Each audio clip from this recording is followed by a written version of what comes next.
Muito bem, nós estamos iniciando então a nossa escola bíblica dominical deste domingo, 21 de fevereiro de 2021, na Igreja Presbiteriana de Pinheiros, em São Paulo. E você, muito bem-vindo, você que está aqui conosco presencialmente e todos aqueles que estão nos acompanhando.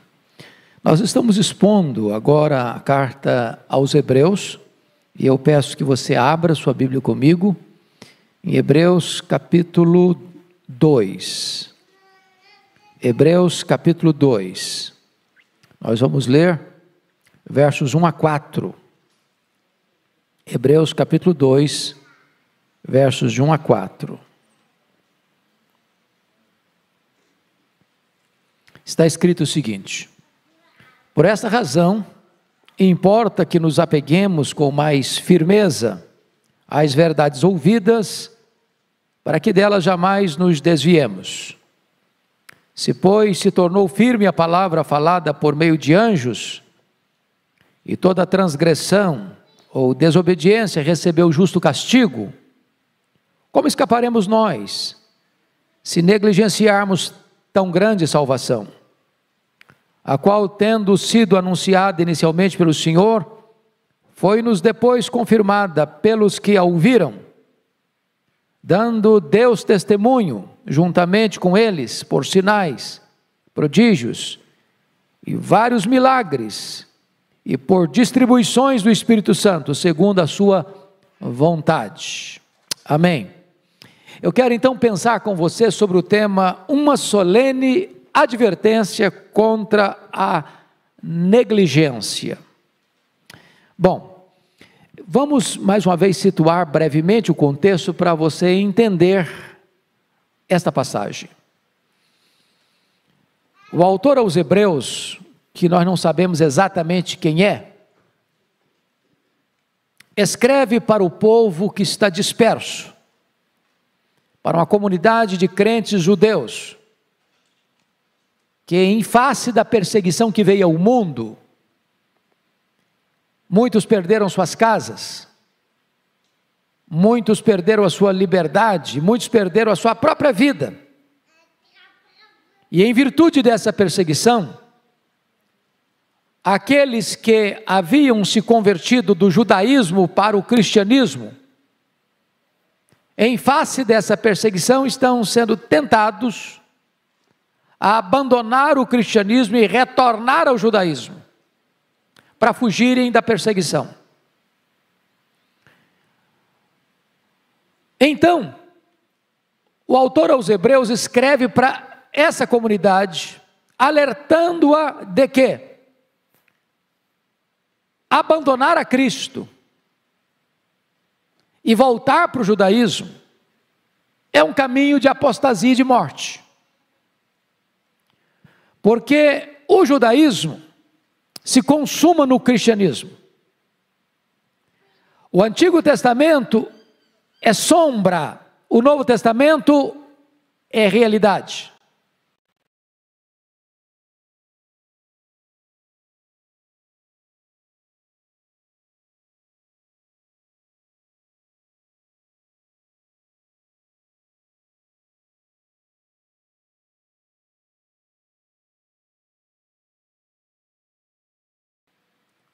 Melhor do que os profetas, melhor do que os anjos, melhor do que Moisés, melhor do que Arão.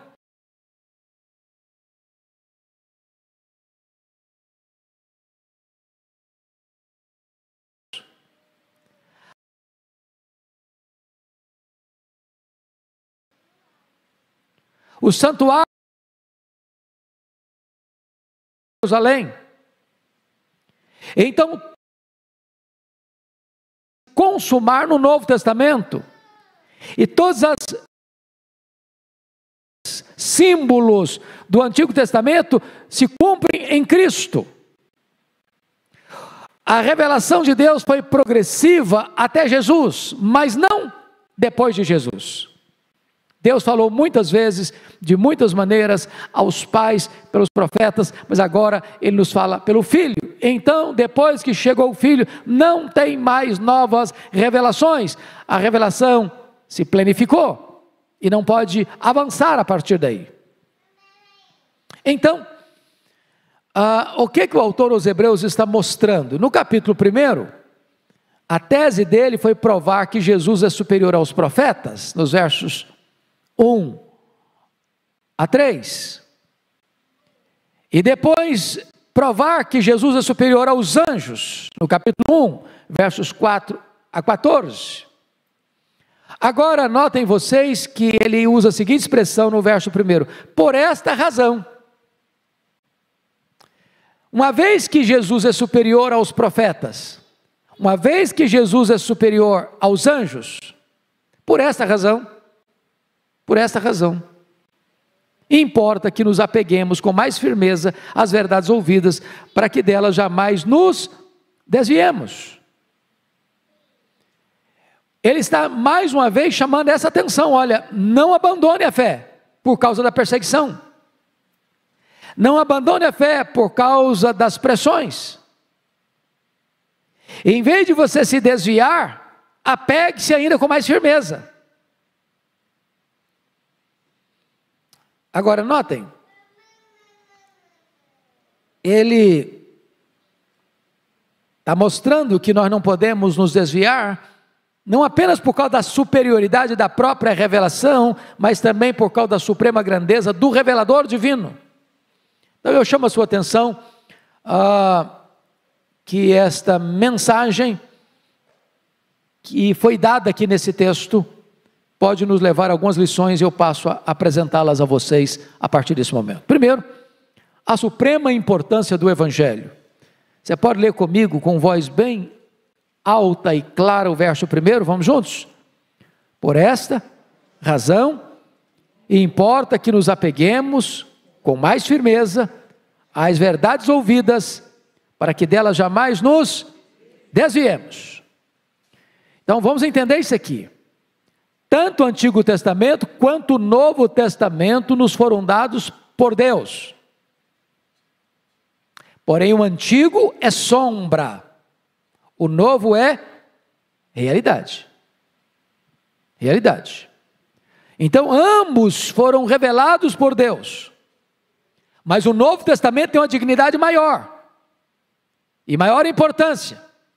Por quê? Porque o novo é o cumprimento do antigo. Ou seja, o papel da lei é nos conduzir a Cristo, e Cristo é o fim da lei, cumprimento da lei. Então, as 5 características marcantes da revelação do Evangelho: a sua importância, a sua autoridade, a sua exposição, a sua recepção e a sua eficácia. São os assuntos que ele vai tratar nesses 4 versículos que nós acabamos de ler. Então o Evangelho é supremo. Essas verdades que você ouviu, que é o Evangelho, são de valor máximo. Não tem nada melhor, não tem nada maior. Ou seja, o Evangelho não suporta upgrade. O Evangelho não suporta atualização. O Evangelho não pode ser nem piorado, nem melhorado. Ele é perfeito. Ele é o cumprimento.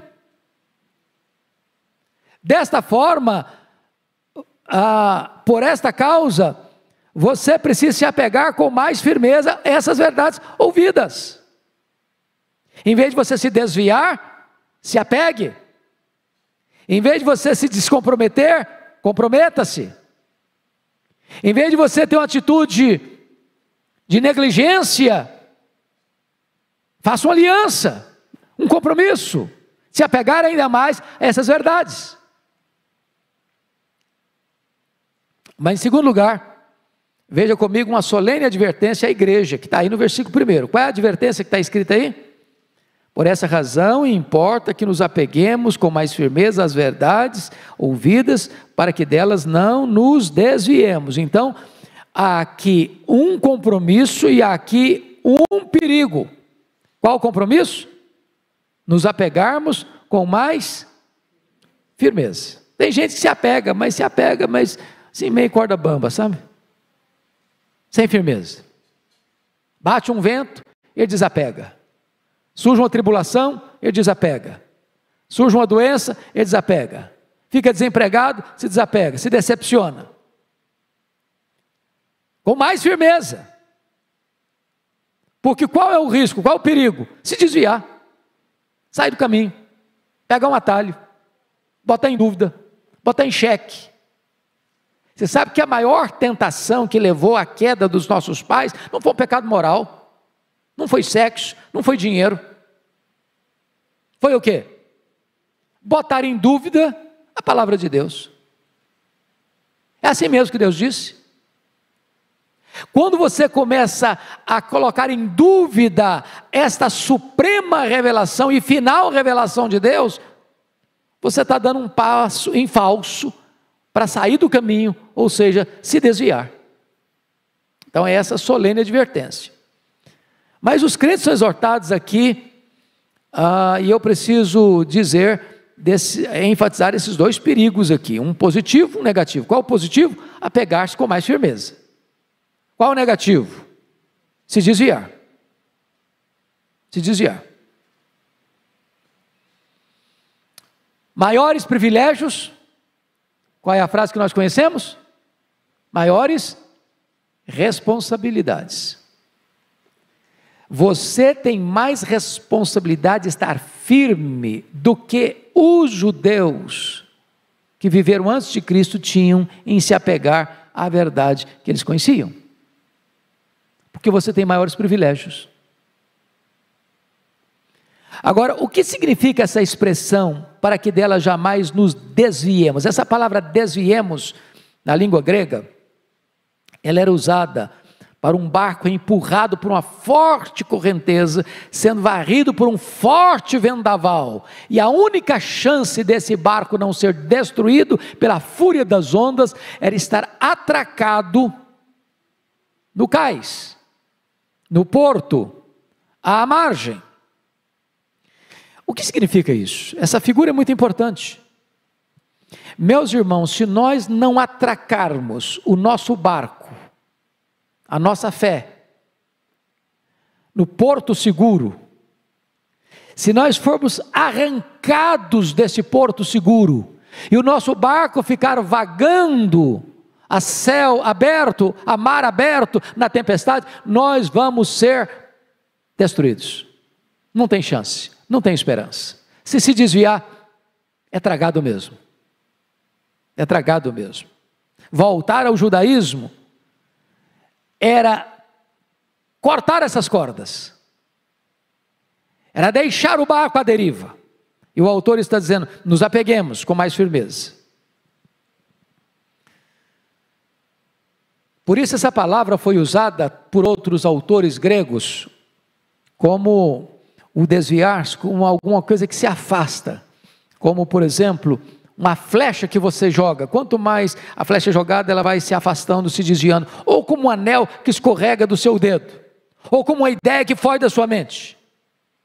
Então, essa é a ideia, mantenha firme esta verdade do Evangelho na sua mente e no seu coração, para você não se desviar. Terceira coisa que eu gostaria de chamar a sua atenção, é a notável autoridade do Evangelho. Olha comigo os versos 2 e 3.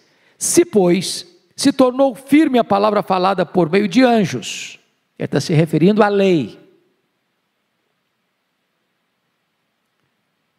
e toda transgressão ou desobediência recebeu justo castigo, está dizendo assim, as pessoas lá do Antigo Testamento, quando desobedeciam, recebiam justo castigo. Agora olha o verso 3, como escaparemos nós, se negligenciarmos tão grande salvação?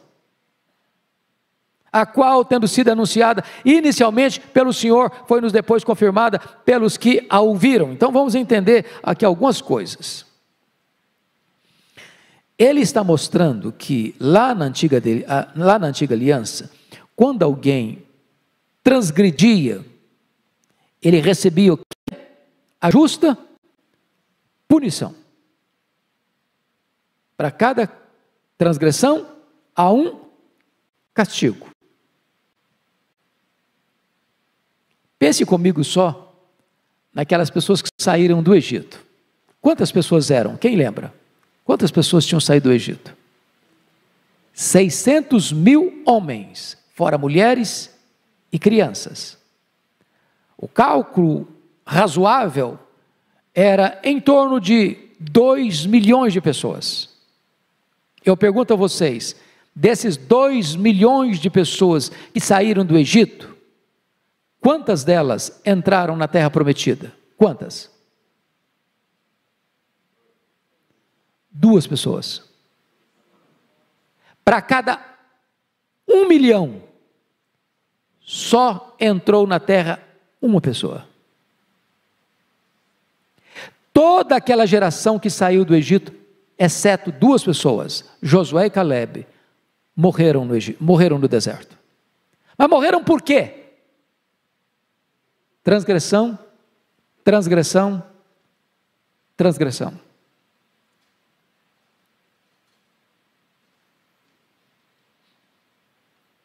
O autor aos Hebreus está alertando o seguinte: se aquelas pessoas lá da antiga aliança, lá do Antigo Testamento, ao transgredirem, foram justamente castigadas,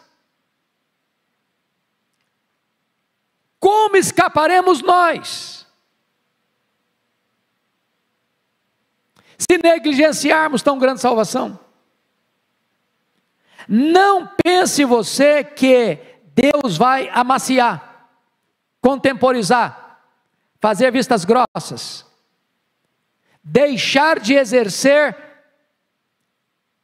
o seu juízo, se depois de receber o cumprimento das promessas, depois de receber a realidade daquilo que era sombra, você negligenciar, você empurrar com a barriga, você fazer corpo mole, você levar uma vida na corda bamba, você receber esse tesouro e não dar valor a ele, você receber a verdade, desprezar essa verdade e se desviar dessa verdade, as consequências serão maiores do que para aquela geração que pereceu, por causa da sua transgressão. Irmãos, notem vocês que a pergunta é muito solene: como escaparemos nós se negligenciarmos tão grande salvação? A pergunta é irrespondível, não tem escape, não tem escape. Fora de Jesus não tem salvação, fora de Jesus não tem segurança, fora de Jesus a ira de Deus cai sobre a sua cabeça. Fora de Jesus só resta condenação. Então, se você retroceder de Jesus e negligenciar o Evangelho, não há esperança para você, não há escape para você. Não importa quão antiga é a religião que você segue, não importa há quanto tempo você segue essa religião, não importa quantos adeptos ela tenha, não importa quão aplaudida ela seja pela opinião pública. Fora de Cristo, o que resta é condenação. Como escaparemos nós, se negligenciarmos tão grande salvação? Mas em quarto lugar, a grande salvação e o perigo de negligenciá-la. Vamos entender isso. Por que essa salvação é grande? Por quê? Primeiro, porque essa salvação é fruto do grande amor do Pai. Segundo, porque essa salvação é resultado do grande sacrifício do Filho. Terceiro, porque essa salvação é aplicada mediante a grande obra do Espírito Santo. Ou seja, a própria Trindade está comprometida nesta salvação que é chamada aqui de tão grande. Não tem jeito de colocá-la num nível mais elevado. Então, amados irmãos, esta tão grande salvação é a resposta para o problema do afrouxamento e enfraquecimento da igreja, ou da mornidão da experiência pessoal. Porque às vezes as pessoas parecem que não entenderam o que é esta tão grande salvação. Elas estão flertando, elas estão paquerando, elas estão desejando outras coisas. O dinheiro seduz, a fascinação da riqueza seduz, os prazeres da carne seduzem, o mundo seduz, as mentiras do diabo seduzem. E a pessoa, ao receber esse tesouro, esta pérola, este presente, negligencia, não dá valor, despreza, não dá importância.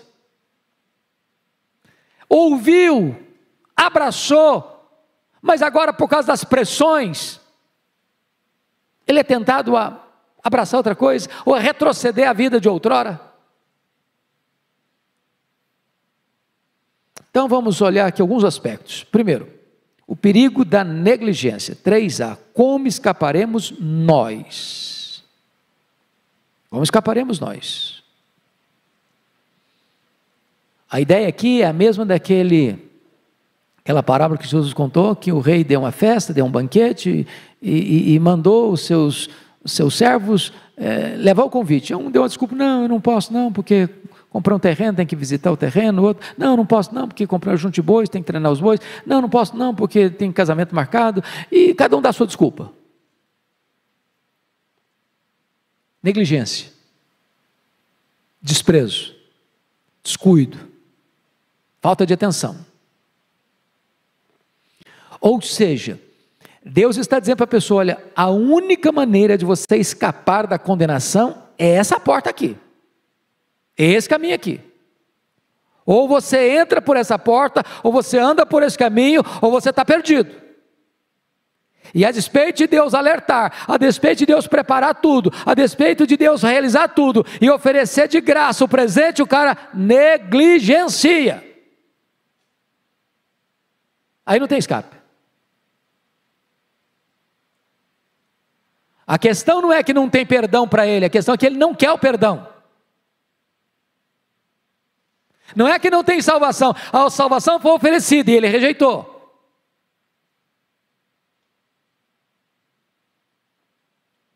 Muito bem.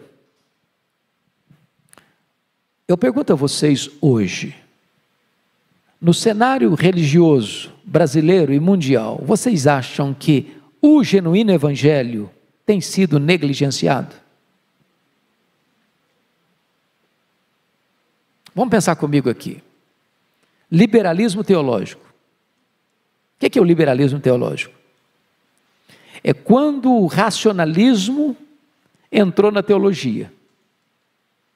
E o racionalismo, numa famosa frase de René Descartes, disse assim: cogito ergo sum, penso, logo existo. A ideia é esta: tudo aquilo que a minha razão não consegue entender, eu rejeito, porque não pode ser verdade. Ora, se Deus é infinito, imenso, eterno, imutável, onipotente, onipresente, onisciente, transcendente, uma mente finita não pode compreender e explicar tudo que Deus é e faz. A fé cristã não é irracional. Nós não temos uma fé cega do existencialismo de Kierkegaard. Crer é também pensar. Porém, há coisas que a sua mente chega a um limite. E quando a sua mente chega a um limite, a sua fé é suprarracional. Não é ver para crer, é crer para ver. Se creres, verás a glória de Deus. Você não se aproxima de um milagre para explicá-lo racionalmente. Você não tem como explicar isso, como do nada Deus criou o universo. Você não tem como explicar isso, como moléculas de água se transformam em moléculas de vinho. Você não tem como explicar isso, como um cego de nascença passa a ver. Você não tem como explicar isso, como um homem morto há 4 dias, já cheirando mal, levanta-se vivo. Você crê. O liberalismo chegou e disse, não, isso aí é mito, isso aí não é verdade, vai tirando da Bíblia, vai tirando da Bíblia, vai tirando da Bíblia. Não, a Bíblia não mais é atual, precisa atualizar a Bíblia, precisa ressignificar a Bíblia. É liberalismo, isso mata a igreja. Segundo, sincretismo religioso. Não é negligência o Evangelho, irmãos? Se o racionalismo, se a teologia do liberalismo teológico tira da Bíblia o que não está na Bíblia, o sincretismo tenta botar na Bíblia o que não está na Bíblia. E aí começa essa espiritualidade mística, né? Mística. De você botar um copo d'água em cima da televisão, como se aquela água fosse uma água benta que você bebeu e aí resolve todos os seus problemas. Como se uma toalha suada pudesse resolver seus problemas. Como se uma rosa ungida resolvesse seus problemas.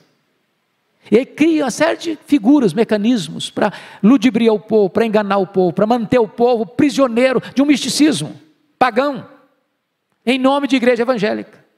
Isso é desvio do Evangelho, isso é negligenciar o Evangelho, se deixar de pregar a cruz, pregar Cristo e esse crucificado. Mas em terceiro lugar, o que você nota na igreja hoje? Secularismo. O que é secularismo? É a pessoa não se importar, viver a vida, gostar das coisas desse mundo, lícitas em si mesmas, dinheiro, sucesso, desfrutes. Mas isso virou um substituto de Deus. Não precisa de Deus. Estou satisfeito com as bênçãos de Deus. Para que Deus? Eu transformo o abençoador e substituo o abençoador pela bênção, o Criador pela criatura. Vou me conformando com a vida, vou levando a vida está tão boa, a vida está tão gostosa, está sendo tão bom. Para que pensar em Deus?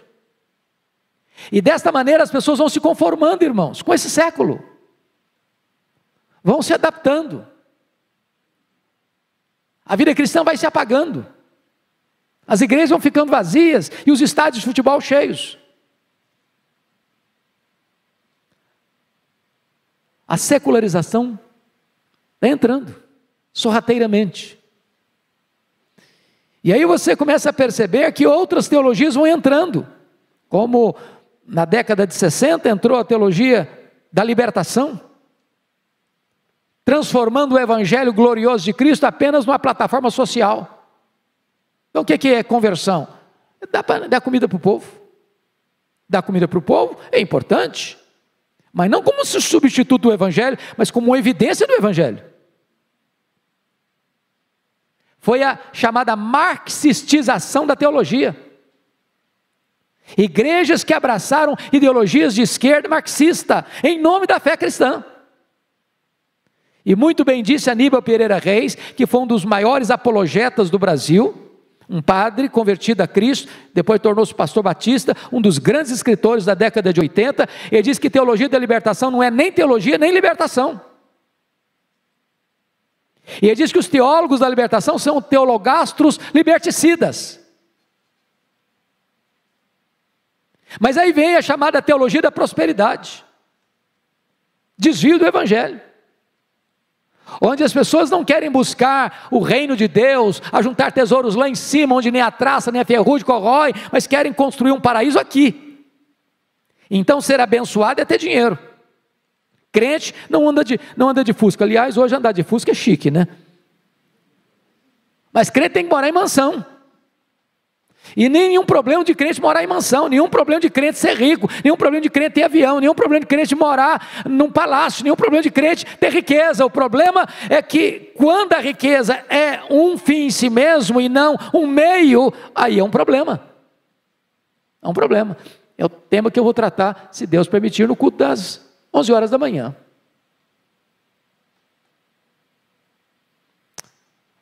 Cuidado para que você não se desvie, apegue-se com mais firmeza às verdades que você ouviu. Mas qual é o segundo perigo, irmãos? É o perigo da condenação, porque, olha comigo o versículo 3, como escaparemos nós? Quem está fazendo este alerta não é um homem, é o próprio Deus que inspira um homem para escrever a sua palavra. Então não brinque com Deus, que de Deus não se zomba. Deus cumpre as suas promessas de bênçãos e Deus cumpre os seus alertas de juízo da mesma maneira. Agora vejam vocês, quinto lugar, a exposição da salvação oferecida no Evangelho, né? Com escaparemos nós na igreja de desejarmos tão grande salvação. Aí ele vai começar a descrever essa salvação, a qual, tendo sido anunciada inicialmente pelo Senhor, foi-nos depois confirmada pelos que a ouviram. Ele está dizendo o seguinte, que essa salvação foi anunciada por Jesus e foi confirmada pelos apóstolos. Pelos apóstolos. Ou seja, lá na lei foi dada por anjos a Moisés. Mas agora no Evangelho, o próprio Deus desce, se faz carne, habita entre nós, morre pelos nossos pecados, ressuscita, volta para o céu, derrama o Espírito Santo e está à destra de Deus intercedendo por nós. Ou seja, o Evangelho é tão sublime, é tão glorioso. E este Evangelho tem uma confirmação, veja você, que Deus bota o selo de aprovação na pregação por meio de milagres, como que por uma solene rubrica de Deus. Preste atenção nisso. O Evangelho veio com o selo de Deus, como uma rubrica de Deus, de que ele de fato era autêntico.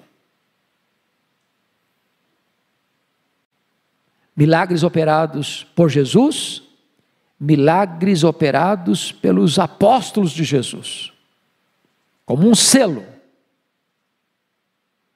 da legitimidade deste Evangelho, como se Deus estivesse botando ali a sua rubrica da autenticidade deste Evangelho. Agora, o que eu acho maravilhoso, irmãos, preste atenção nisso, é que o milagre, ele não era um fim em si mesmo, o que muita gente hoje confunde. O milagre, sobretudo no Evangelho de João, você vai perceber isso, era chamado de sinal. E olha aqui que a palavra que aparece aqui, no verso de número 4, ele diz, por meio de sinais, prodígios, milagres. Por que sinal? São palavras, são termos correlatos, que vão clareando ainda mais o assunto, mas sinal significa o seguinte, este milagre aponta para uma verdade espiritual maior. Maior. Por exemplo, quando o Senhor vai afirmar em João 8,12, eu sou a luz do mundo. Logo em seguida, em João 9, ele cura um homem cego de nascença. Ou seja, ele faz um milagre e aponta uma verdade espiritual, ou aponta uma verdade espiritual e faz um milagre, para mostrar o seguinte, o milagre não é um fim em si mesmo, porque muitas pessoas receberam um milagre e não foram abençoadas espiritualmente. Por exemplo, Jesus cura 10 leprosos, só um volta para agradecer, e Jesus perguntou, onde são os 9? Se uma pessoa apenas recebe um milagre físico, uma cura, por exemplo, ela volta a ficar doente um dia e vai morrer, certamente um dia, mas se ela não se rendeu a Cristo, ela vai morrer e ser condenada. Então aquele milagre foi apenas um benefício temporário, que não foi aproveitado para mostrar algo maior, melhor, que a salvação. Mas é curioso, notem vocês que esses milagres então que tinham o propósito de provar a messianidade de Jesus, ele vai falar de uma coisa melhor do que milagre, maior do que milagre, no versículo de número 4, dando Deus testemunho juntamente com eles. E ele vai falar que esta salvação foi anunciada inicialmente pelo Senhor Jesus, confirmada pelos que ouviram os apóstolos, dando Deus testemunho juntamente com eles, por sinais, por prodígios, por vários milagres, e agora por distribuições do Espírito Santo.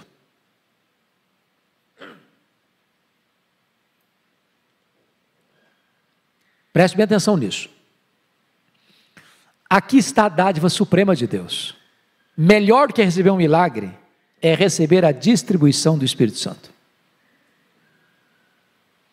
É quando o próprio doador, e não apenas a dádiva, lhe é dado. É quando você é habitado pelo próprio Deus e Espírito Santo. Quando ele vem fazer morada em você. Quando você é transformado em habitação dele, morada dele, templo dele, santuário dele, santo dos santos onde ele habita. Você já pensou que privilégio é esse, essa salvação tão grande?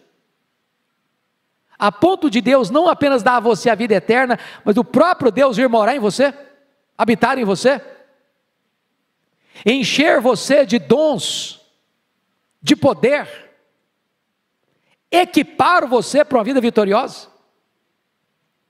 Em outras palavras, o autor aos Hebreus está dizendo que essa salvação não é apenas levar você para o céu. Tem tanta gente que pensa que salvação é salvar a alma e ir para o céu, e aqui não importa a vida que você leva, os esbarros que você tem, as crises que você tem. Não, Deus só está interessado em levar sua alma para o céu. Não, não, não, não. Deus está propositadamente determinado a dar para você uma vida vitoriosa aqui também. Porque Ele deu para você os dons do Espírito Santo, as manifestações do Espírito Santo. Agora, o que é bonito, e eu quero encerrar aqui, que o verso 24 diz: e por distribuições do Espírito Santo segundo a sua vontade. Ou seja, não tem chance, não tem condições de o homem, por mais conhecido que ele seja, por mais culto que ele seja, por mais influente que ele seja, por mais alto cargo que ele exerça, ser o doador do Espírito Santo. Quem dá o Espírito Santo é o próprio Deus, quem distribui é o próprio Deus, e segundo a sua vontade. Ele que sabe, Ele que faz. Ele não tem que pedir licença nem para você, nem para mim para fazer. Por isso que Paulo diz, não dá para ser vaidoso, porque tudo que você tem, você só tem porque recebeu.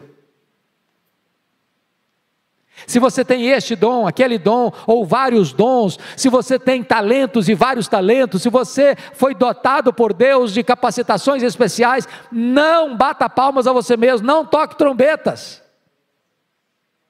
Porque foi Deus que fez, e fez segundo a sua vontade. Então, se você recebeu, não se glorie como se isso fosse seu.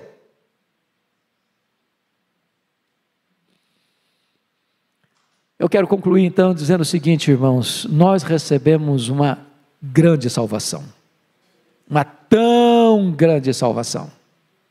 Não negligencie essas verdades, não se desvie dessas verdades, se apegue a essas verdades, porque você recebeu o maior, o melhor. Agora, cuidado, porque negligenciar essa tão grande salvação é incorrer em condenação inevitável e inexorável. Que Deus nos ajude a nos alegrarmos em Deus e na tão grande salvação que Ele nos ofereceu em Cristo Jesus. Vamos ficar em pé e vamos orar. Senhor, nós te rendemos graças pela Tua palavra, rendemos-te graças pela clareza dela, pela verdade tão eloquente, tão retumbante que ela nos traz. Meu Deus, rogamos-te que Tu tires a venda dos nossos olhos, o tampão dos nossos ouvidos, para que entendamos esta verdade, e jamais negligenciemos esta verdade, e jamais nos desviemos desta verdade, mas que nós nos apeguemos ainda mais a esta verdade. Não permita que os nossos pés resvalem, Senhor, por amor do teu nome.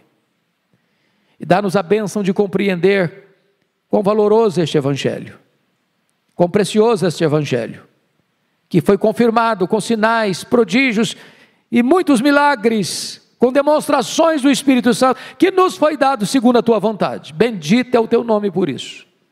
Oramos com gratidão por tão grande salvação que nos deste, em nome de Jesus. Amém.